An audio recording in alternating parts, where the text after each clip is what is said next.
الحمد لله والصلاة والسلام على سيدنا محمد وعلى آله وأصحابه أجمعين. الحمد لله والصلاة والسلام على سيدنا محمد وعلى آله وأصحابه أجمعين. أما بعد، فأعوذ بالله من الشيطان الرجيم. بسم الله الرحمن الرحيم.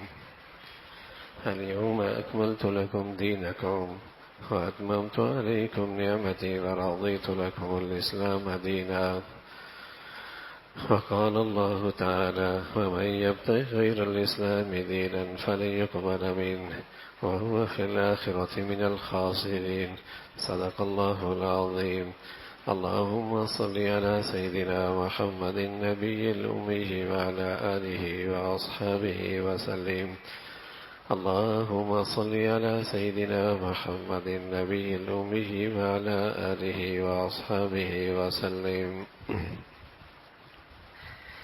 میرے معزز مسلمان بزرگوں، عزیز بھائیوں، امت مسلمہ کے لیے یوم عرفہ ذی الحجہ کی 9ویں تاریخ اپنے اندر ایک بہت بڑی تاریخ رکھتا ہے.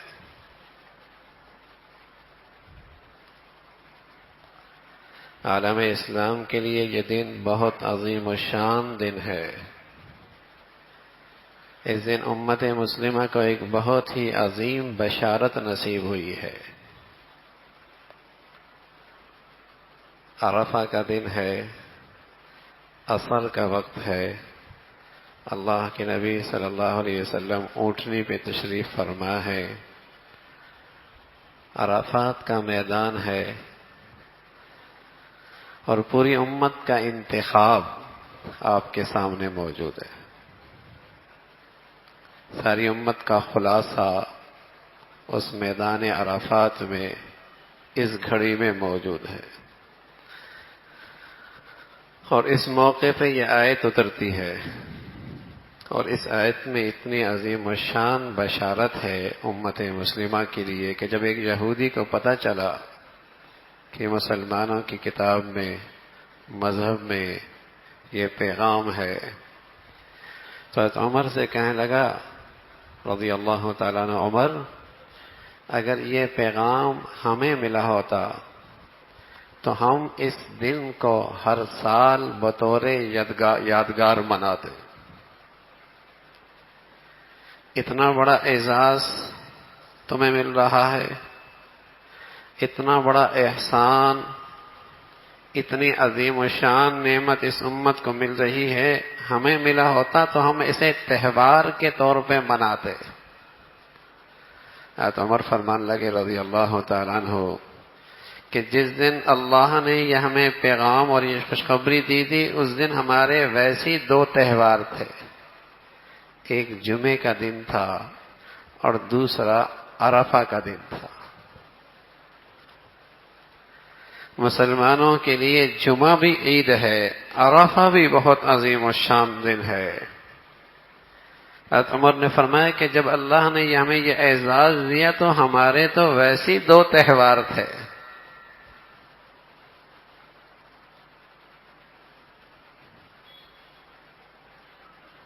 تو اس عظیم و شان دن میں امت مسلمہ کے لیے ایک تاریخ ہے، اور اللہ پوری آن اور شان کے ساتھ اپنا احسان اور اپنا امتنان اور عظیم و شان احسان اس امت کو دیتا اور بتلاتا ہے. اور وہ یہ ہے: الیوم اکملت لکم دینکم، آج میں نے تمہارے لیے تمہارا دین مکمل کر دیا، تمہارا دین کامل ہے. واتممت علیکم نعمتی، اور میں نے اپنی نعمت تم پہ پوری کر دی. یوں تو اللہ کی ان گنت نعمتیں ہیں، لیکن جس آن اور شان کے ساتھ اس عرفہ کے دن جس نعمت کا اللہ اعلان فرما رہے، باقی وہ عظیم و شان نعمت ہے.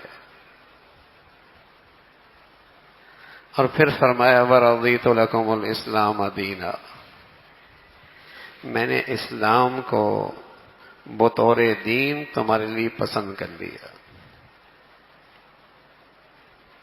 الْيَوْمَ أَكْمَلْتُ لَكُمْ دِينَكُمْ، میں نے اپنا دین تم پہ مکمل اور کامل کر دیا.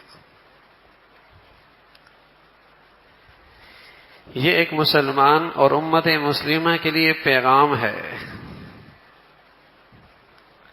کہ مسلمانوں کے پاس کامیابی اور فلاح کا ایک مکمل دستور موجود ہے.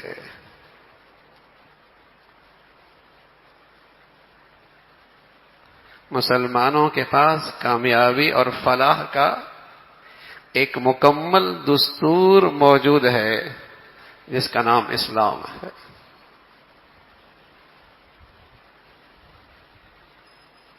المیہ یہ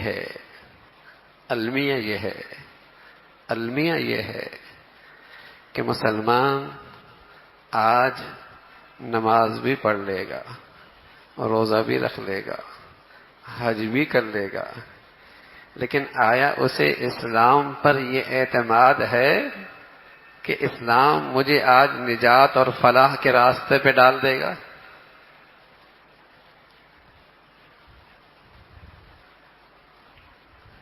کہ اگر میری معاشرت، میری تجارت، میرے معاملات، میرے انفرادی اور اجتماعی مسائل اگر یہ اسلام کے سانچے میں ڈھل جائیں تو میرے لیے واحد فلاح کا راستہ یہی ہے، آیا مسلمان کا یہ اعتماد ہے؟ المیہ یہ ہے. یہ نماز کو بطور وظیفے کے کرتا ہے، حج عمرے کو بطور ثواب کے کرتا ہے، صدقہ خیرات کو اپنی دنیاوی معاملات میں بس اوقات صرف برکت کے لیے کرتا ہے، لیکن اس کا یہ یقین کہ میری تمام تر مشکلات کا حل صرف اسلام میں ہے، میری قومی سطح کے مسائل ہیں، میرے اجتماعی زندگی کے مسائل ہیں، میرے بچوں کی زندگیوں کے مسائل ہیں، میرے گھریلو زندگی کے مسائل ہیں، میرے کاروباری زندگی کے مسائل ہیں. آیا اسے یہ اعتماد ہے کہ ان کا حل، ان میں نجات، ان میں کامیابی، ان میں فلاح صرف اسلام کے دستور میں ہے؟ آج یہ اعتماد اسلام پہ ختم ہوتا چلا جا رہا. آج یہ اعتماد اسلام پر سے اٹھتا چلا جا رہا ہے.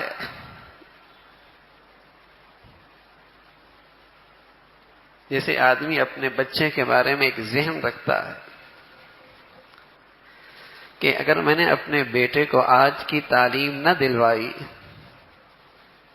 اس کی زندگی ناکام ہو جائے گی، اور وہ اپنے خون پسینے کی ساری کمائی لگا دیتا ہے میرا بیٹا کچھ اچھا پڑھ جائے، اور پیش نظر کیا ہوتا ہے؟ اس کی زندگی اچھی ہو جائے، یا اس کے لیے کوئی اچھا کاروبار سیٹ کرنا چاہتا ہے کہ اس کی زندگی اچھی ہو جائے. مسلمان کا ایمان تو اس سے آگے کا تھا. وہ سمجھتا تھا کہ میں نے تعلیم بھی دلا دی، کاروبار بھی دلا دیا، دولت کے ڈھیر بھی لگا دیے، اگر اس کے بعد اسلام کی زندگی نہ ہوئی تو اسے کوئی ناکامی سے نہیں بچا سکتا، اسے بربادی اور ہلاکت سے کوئی چیز نہیں بچا سکتی.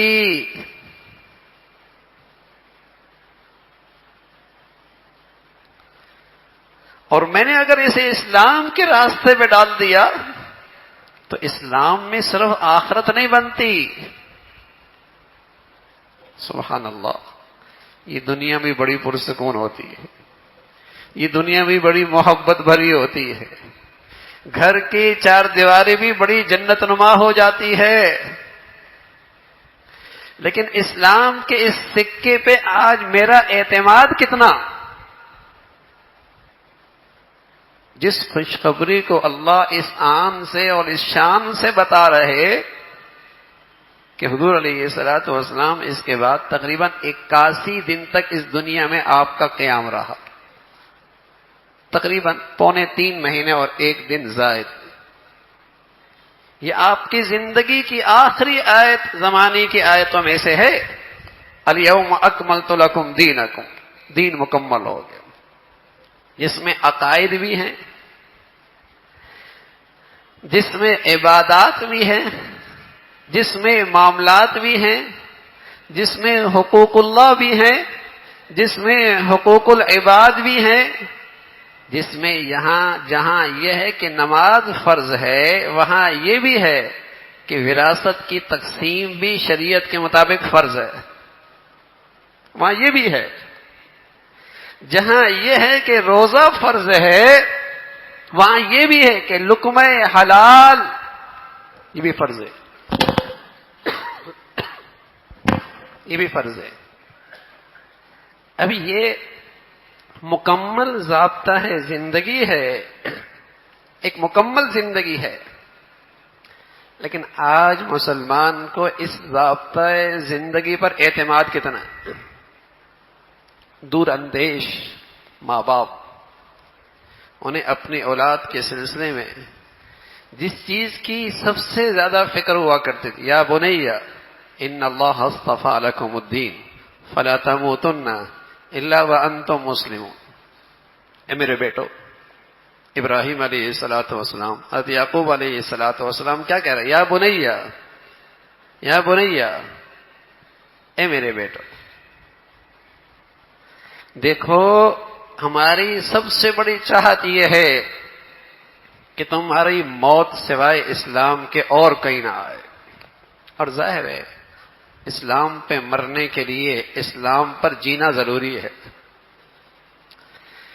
اسلام پر مرنے کے لیے اسلام پہ جینا ضروری ہے.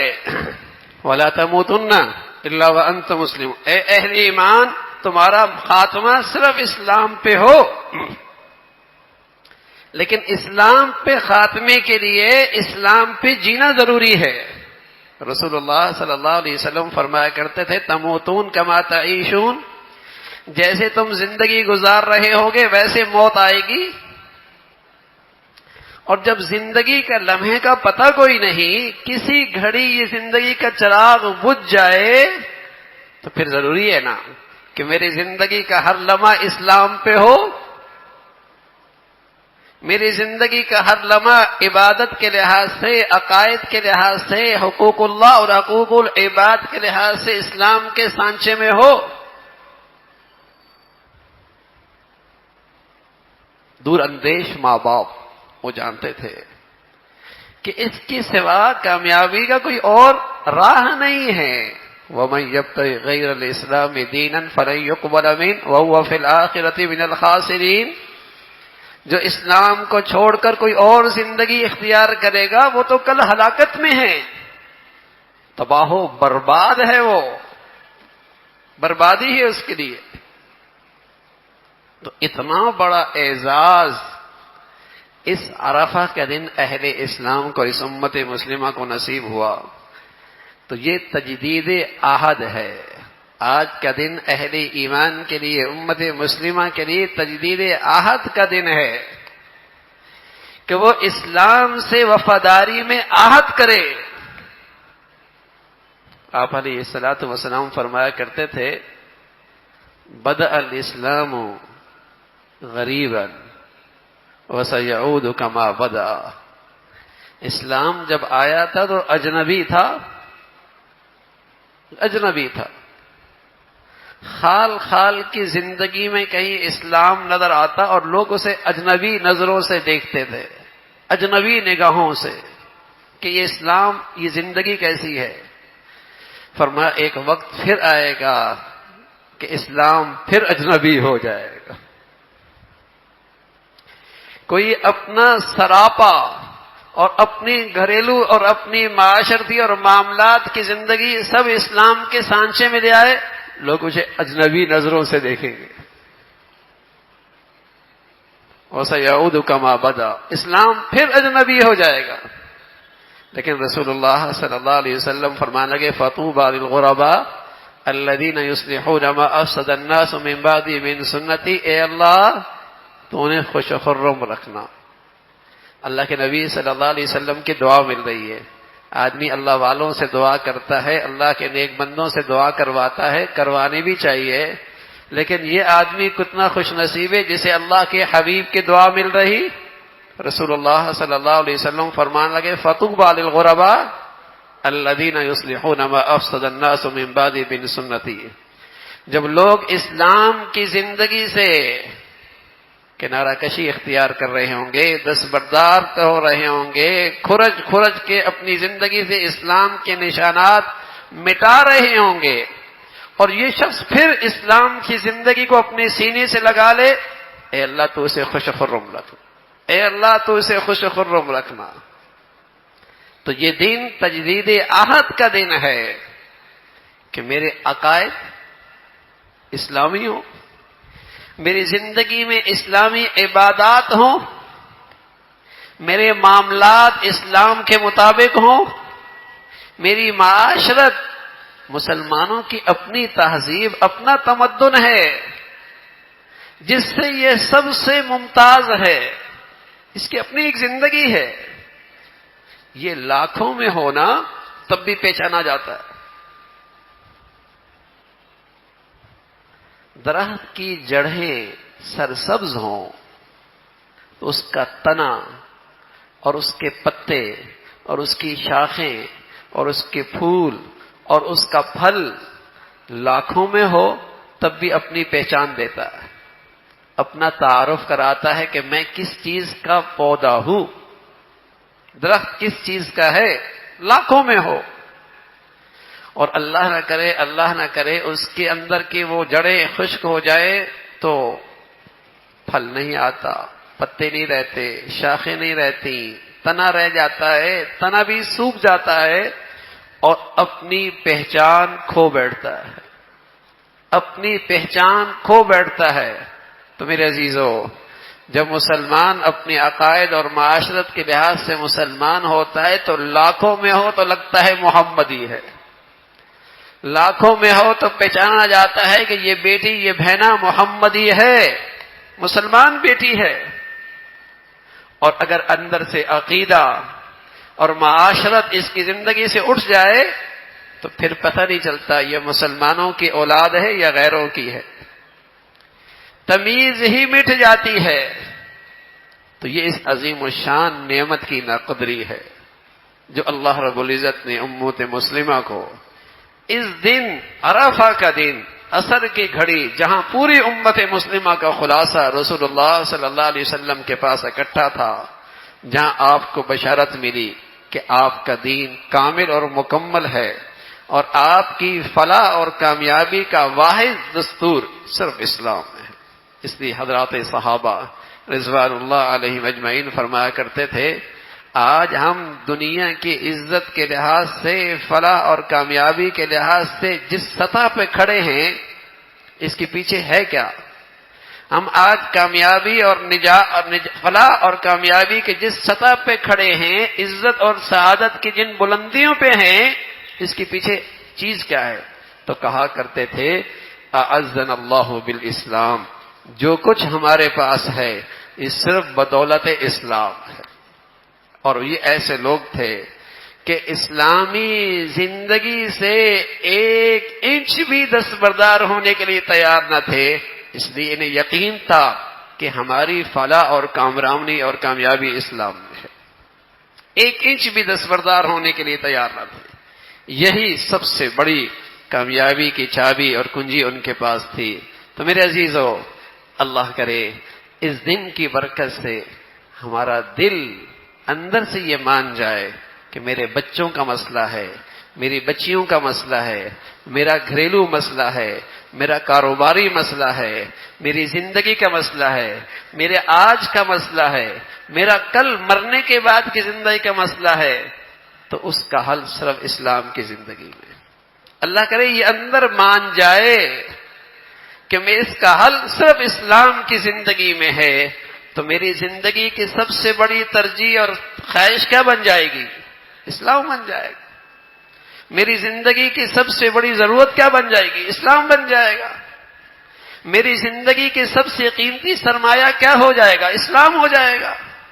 جب میرا اندر مان جائے کہ میرے مسائل کا حل دنیاوی، اخروی، بچے بچیاں، گھریلو، بازار، کاروبار، میرا قومی زندگی کے مسائل کا حل صرف اسلام میں ہے۔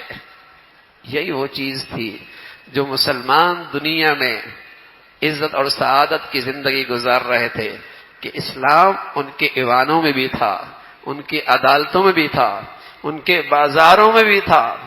رب ایک بہت بڑا جسے کہیں کہ بادشاہ رومی، اس نے اپنے قاصد جب بھیجا کہ جاؤ مسلمان معاشرے کا جائزہ لے کے آؤ، تو وہ کسی خانقاہ اور مسجد میں نہیں گیا، وہ سیدھا بازار میں آیا اور بازار کی رپورٹ دیکھی، واپس جا کر لوٹتا ہے اور کہتا ہے میں نے مسلمانوں کی زندگی کی تصویر دیکھی ہے، لا یغلو ولا یغلا، ان میں سیاست بھی ہے، ان میں دیانتداری بھی ہے۔ سیاست کا مطلب دھوکہ کھاتے نہیں اور دیانتداری کا مطلب دھوکہ دیتے نہیں۔ تو کہنا کہ لا یغلو ولا یغلا، مسلمان دھوکہ دیتا بھی نہیں، دھوکہ کھاتا بھی نہیں، ان میں سیاست بھی موجود ہے، دیانت بھی موجود ہے۔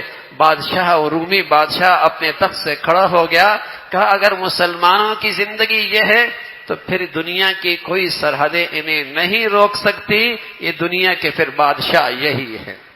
یہ مسلمانوں کا معاشرہ تھا، بازاروں کی زندگی تھی۔ خوبی کیا تھی؟ اسلام زندہ تھا، اسلام زندہ تھا۔ اللہ رب العزت ہمیں پھر اس عظیم الشان دولت کی قدر نصیب فرما دے، شکر گزاری نصیب فرما دے، عمل کی توفیق نصیب فرمائے۔ وآخر دعوانا الحمدللہ رب العالمین۔